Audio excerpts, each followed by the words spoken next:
La pregunta de por qué le pasan cosas malas a gente buena, ya saben ustedes que es una pregunta antiquísima.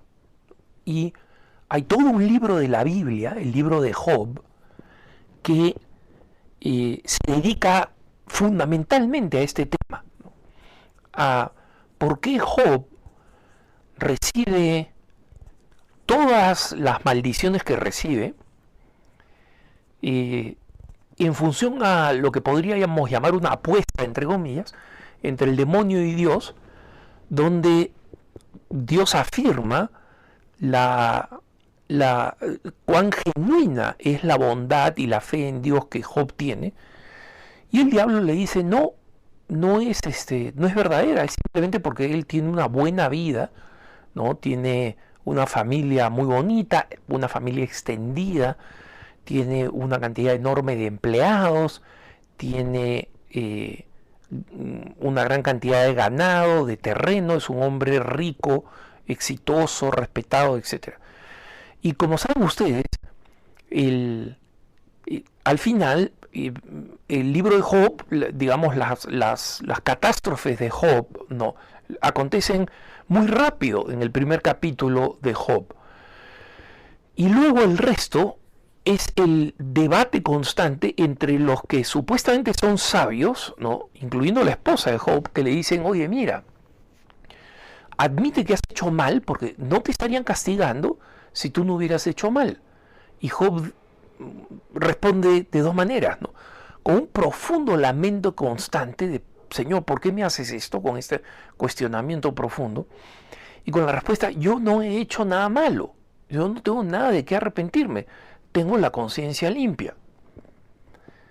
Y este debate, San Juan Pablo II en su exhortación apostólica, reconciliación y penitencia, comienza precisamente comentando el libro de Job y dice que el libro de Job en realidad es un libro incompleto, ¿no? ¿Por qué? Porque el final, que es, como recuerdan ustedes, relativamente abrupto en el libro de Job, ¿no? En el sentido que Dios le critica a todos los críticos de Job el hecho de haber cuestionado que él es un hombre bueno. O sea, básicamente le da la razón a Job. Le dice a Job, tú has sido fiel, y le dice a quienes lo han criticado, ustedes están equivocados, él tenía la razón. Pero después de todas las catástrofes que sufre, ¿no? Terminar en la pobreza, destruido, con las personas que más ama muertas, con repleto de enfermedades, ¿no? Y para que su recompensa sea que simplemente le den la razón, o sea, hay una total desproporción entre el sufrimiento y lo que el sufrimiento obtiene, ¿no? Y por eso San Pablo II decía que el libro de Job tenía un final solamente en el sacrificio de Jesucristo, ¿no? Porque es el que revela cuál es el sentido del sacrificio. Pero esta pregunta, ¿por qué le pasan cosas malas a hombres buenos? Nosotros la vemos en el libro de los Salmos, la vemos en los profetas mayores, ¿no? No solo los mayores, pero de hecho lo vemos en Isaías, en Jeremías, en Ezequiel, ¿no? Vemos este clamor al cielo, Señor, ¿por qué yo que te soy fiel sufro tanto y por qué los injustos prosperan, ¿no? Y este interrogante ha tenido luego una repercusión filosófica muy importante a partir del siglo XX, cuando en muchas ocasiones, ¿no? Pero digamos, fundamentalmente se ha convertido en el centro del argumento del ateísmo, ¿no? Si Dios existe, ¿por qué permite que pasen cosas horribles a gente inocente? ¿Por qué existen niños que sufren cuando no han hecho nada malo?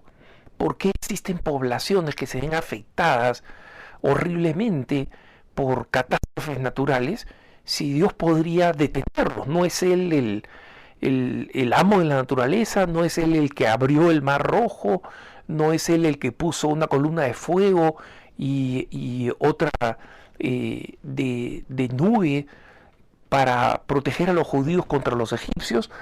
Entonces, esto toma muchas formas, especialmente en el ateísmo europeo y en el agnosticismo, o sea, aquellos que no niegan militantemente a Dios, como el literato y pensador francés, vamos a llamarle Camus, pronunciándolo en español.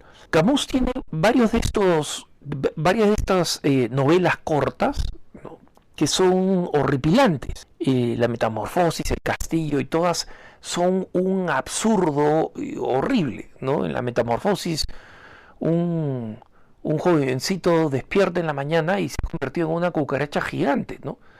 Y todo el mundo quiere que salga de su habitación y él no sale y es simplemente toda esta pesadilla absurda que nadie sabe por qué pasa, cómo pasó esto, ¿no? El Castillo es otra novela corta de esta naturaleza, ¿no? El Juicio. Y finalmente es en su libro El hombre rebelde donde Camus explica su filosofía, ¿no? Explica la filosofía de este absurdo. Y básicamente el argumento de Camus es este, ¿no? Que cómo podemos no solamente creer en Dios, sino tenerle un sentido a la vida, darle un sentido a la vida, si es que no hay explicación al sufrimiento humano, ¿no? Como la víctima del juicio, ¿no? O como el muchacho que despierta convertido en una cucaracha gigante y que muere espantosamente, ¿no? La vida no tiene sentido porque no hay razón para el mal. ¿Y por qué no hay razón para el mal? Porque el mal, básicamente argumenta Camus, es lógicamente, si existe un Dios, es lógicamente el castigo para los malos y el bien, el premio para los buenos, ¿no? Entonces, cuando este debate, que es una interrogante válida, y creo que cualquiera que ha sufrido significativamente en su vida se puede hacer esa pregunta, ¿no? ¿Por qué me pasa esto a mí? Yo no he hecho nada malo que amerite este sufrimiento. Estas personas, especialmente personas inocentes, niñitos que sufren estas cosas, no han hecho nada malo. Y por eso yo insisto que es teológicamente legítimo decir que Dios no castiga, porque está la evidencia empírica, ¿no?, a la que la razón cristiana no se puede negar, citando mal textos del magisterio o de algunas autoridades de la iglesia, porque nosotros vemos cotidianamente cómo prosperan muchos malos, muchos corruptos, y cómo sufren personas inocentes, y por montones de personas inocentes. Entonces, esta pregunta se ha vuelto un punto filosófico que en general los creyentes, y no solo los católicos, no solamente los cristianos, sino las personas que creen en Dios en general, creen que es importante responder a esta pregunta, ¿no? Y hay un libro muy famoso de la década de los 80 que se llama Cuando le pasan cosas malas a la gente buena, que fue escrito por un rabino, o sea, una autoridad judía conservadora, que se llama Harold Kushner, ¿no? Este libro, después de que Harold Kushner lo publicó, han salido nuevas ediciones que han sido, digamos, un gran eh, un gran éxito de venta y de circulación. Pero a pesar del éxito de este libro, es obvio que el libro no termina siendo satisfactorio y no termina dando una solución definitiva, ¿no? Y por si acaso han habido varios intentos cristianos, algunos católicos, la mayoría de ellos evangélicos, eh, de publicar otras versiones que, a diferencia de Harold Kushner, que es judío, se refieren al sufrimiento de Jesucristo, o sea, dan una respuesta cristiana, ¿no? O sea, mira, Jesucristo, que es Dios, mira cómo él mismo recibe, acoge el sufrimiento para indicarnos que la victoria sobre el sufrimiento no es no sufrir, sino trascender el sufrimiento y trascender a través del sufrimiento. Ese es el gran argumento. Y Harold Kushner lo hace, ¿no? Pero lo hace basado en Dios, en el único Dios, en el Dios judío. Después unos evangélicos, David Arnold, publicó un libro muy parecido que se llama ¿Por qué le pasan cosas a gente buena? ¿No? O sea, cambia un poquito la fórmula a una gran interrogación. Y otro libro de otro autor evangélico, Derek Prince, también se ha publicado, y estos libros y el de Harold Kushner, que digamos que fue el primero de esta naturaleza, han sido publicados y republicados. ¿Por qué? Porque en parte no dan una solución que sea definitiva. Y, por supuesto, los católicos, los cristianos, que sabemos cuál es el origen de la respuesta a este interrogante, probablemente vamos a seguir debatiendo esto, tratando de explicar este misterio hasta la segunda venida de Cristo, ¿no? Y muchas personas van a seguir dudando o cuestionando la existencia de Dios o negándola tajantemente en base a esta realidad, a este misterio de por qué sufren los buenos, ¿no? Especialmente cuando son inocentes y cuando Dios perfectamente podría detener determinadas catástrofes, porque claro, es verdad que Dios respeta la libertad humana y por eso una persona inocente puede ser asesinada porque el asesino no acogió la gracia de Dios y es libre de hacer el mal, ¿no? Pero la explicación no es igualmente sencilla en el caso de las catástrofes naturales o de otras cosas que Dios podría haber prevenido, ¿no? Entonces, esta interrogante me parece interesante tenerlo en cuenta, porque yo creo que cada vez se va a ir haciendo más popular en la medida en que el mundo occidental y los jóvenes en general, bajo la influencia de la secularización, se alejan cada vez más de la tradición cristiana y de la comprensión del sufrimiento redentor de Jesucristo, ¿no? Y en consecuencia los cristianos, más que saber dar explicaciones apologéticas, que ustedes saben son muy importantes, las explicaciones apologéticas son muy importantes, y yo mismo en buena medida lo que hago es apologética, pero va a ser mucho más importante el testimonio que demos los cristianos cuando estemos en situaciones de sufrimiento, ¿no? Hace poco, muy poquito, una semana, un par de semanas, salió un libro de un autor que se llama Steven Hemler, ¿no? Es norteamericano, el libro es reciente y lamentablemente no se ha traducido al español todavía, pero el título es Catholic Stories of Faith and Hope, o sea, historias católicas de fe y de esperanza. ¿Y cuál es la intención del autor? El autor ha recopilado historias extremadamente conmovedoras, ¿no? Muy bellas, de personas que han estado sufriendo mucho en distintas circunstancias, ¿no?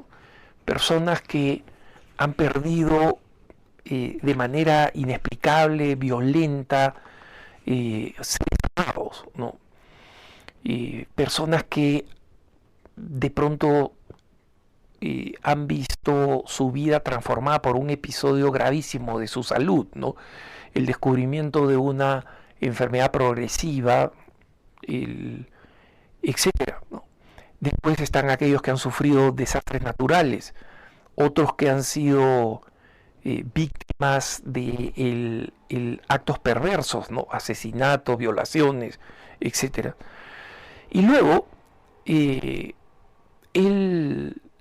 hace una recopilación final de no muchas páginas, pero una recopilación donde explica cuál es la relación y la conexión que existe entre la manera cristiana de vivir el sufrimiento y de testimoniarlo. Entonces, como cada una de estas personas que han pasado por el sufrimiento sin torturarse, ni ellos mismos, ni a sus familiares, ni a las personas cercanas, con esta pregunta, ¿no? ¿Por qué sufre? ¿Por qué sufro yo? ¿Por qué sufren mis seres queridos?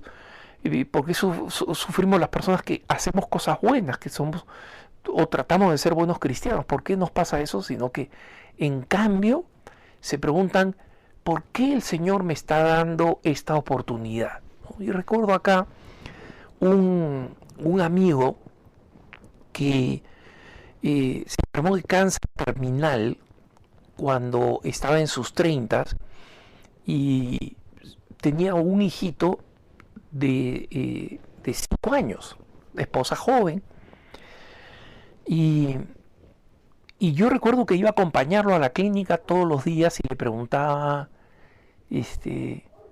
¿tú, ¿tú te has preguntado por qué cuando te ha pasado esto, sabiendo que esto es terminal, te has preguntado por qué?